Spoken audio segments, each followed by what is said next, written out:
Okay, what we have here is what my work area formerly looked like. Okay, you'll notice the computer over there in back, the power strip behind it, the phone. Well, it used to be closer than that yet. Now, in the middle, you'll see my ME3830B device, and I'm going to go in, we're going to get the reading, okay? Slowly. There you go. Now what I'm going to do is move it to the left-hand back part of the keyboard.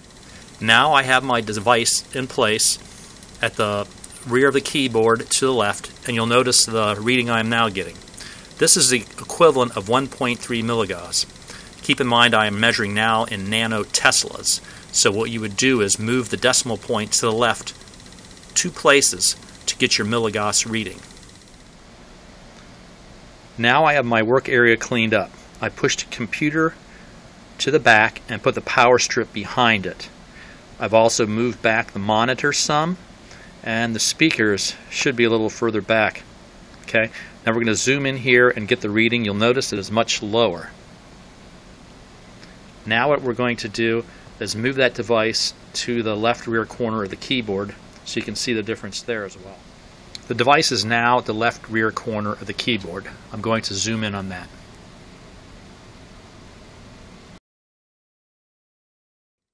This is the equivalent of 1.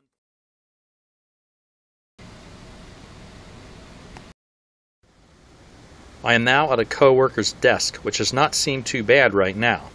I'm going to zoom in for the reading very quickly.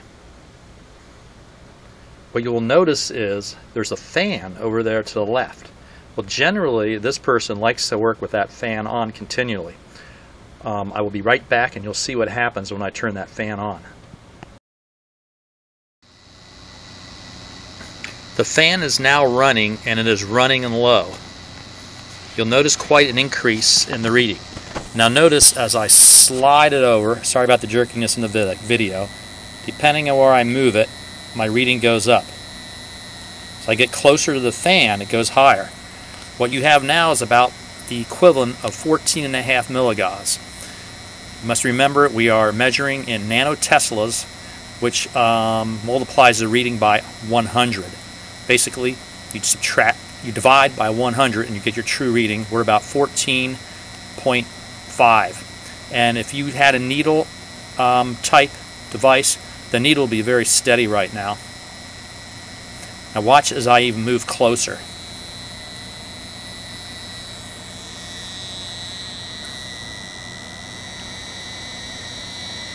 I've just topped out the unit. This is what happens when you cross above 1999 milligauss. No, I'm sorry, that's 1999 nanoteslas. Now since it's spiked up, it's going to take a little bit while to calm back down, and it will drop gradually here. It could also be the location of where I have it. Again, once I move it over further away from the fan, it drops. You'll notice that there's a reason for it dropping. It's the distance from the fan. The field just only goes so far. If we get back in here about where her hands are in the keyboard, that's what she's exposing to herself constantly, 6 milligauss or more. When she reaches into the corner, she's reaching up over, she's topping out over 19 milligauss. Almost dropped it there. This is the reading with the microwave unplugged and the refrigerator turned off. What I'm going to do next is plug in the microwave. Generally, when you hear about microwaves, they are talking about high frequency waves. This, however, is a low frequency meter. But I'm showing you that microwaves also put out low frequency waves. Here is a reading with the microwave off. What I'm going to do now is turn it on.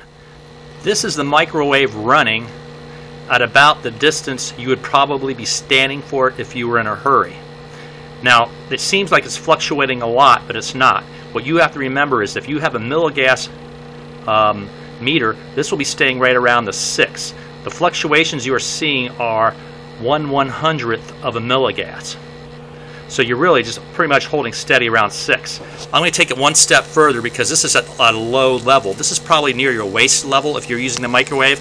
I'm going to slowly stand. I'm going to reach down and I'm going to pick up the unit. I'm standing back about 3 feet now. And you probably stand closer to this at home. Now look, I'll even go closer, closer. If I go any closer there, I topped out the unit. I'm back out. Once again, if you had a less accurate meter, you could see this probably go up to 80, 90, or 100, but you'd be off by 20%. All you really need to know at this point is, hey, this is too high, I need to get away from here. Now keep in mind, this is only the magnetic field. I am not reading the electric field, and I am not reading the high frequency fields. Another dirty object we often don't consider is power plugs.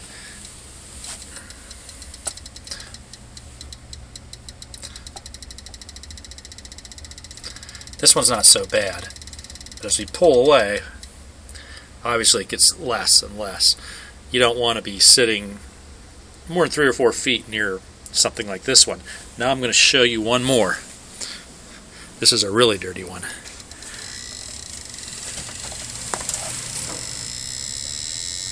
It's going up. It's leveling off now. This is right at 10 milligauss. If you had a needle, it would be steady right around 10.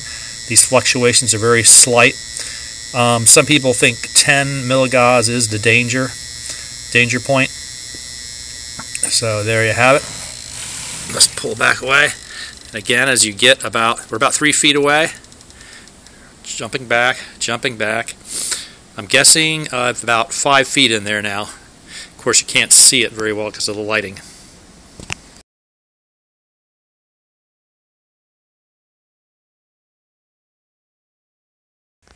Another interesting thing you'll find in the office world is these security card readers. I'm going to walk up to one of those right now with the unit.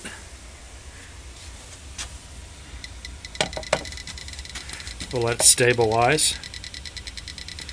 That's really pretty low, but what you're going to find more interesting is the unit down here. Right now you can see there's not much coming out of it. I'm going to get my wallet out, swipe this, and then you'll see what happens next. The card reader, and from the card reader, I'm going to go near the mechanism that releases the door handle. As you see, I got a very low reading. As I approach the reader, it goes up. Now watch.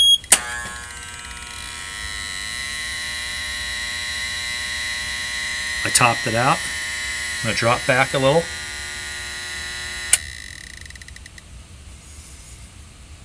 And there you have it. This went over 1,999 nanoteslas, or over 19.99 milligauss. That's all you need to know. You don't need to know if it was 50, 70, 45. You just know it was twice the safety limit. Revisiting my comment on twice the safety limit, that was just kind of an ad hoc remark. I just remember from a video I watched, they suggested approximately 10 milligauss, which would be 1,000 nanoteslas as being the safety margin. I have not verified that or quantified it anywhere.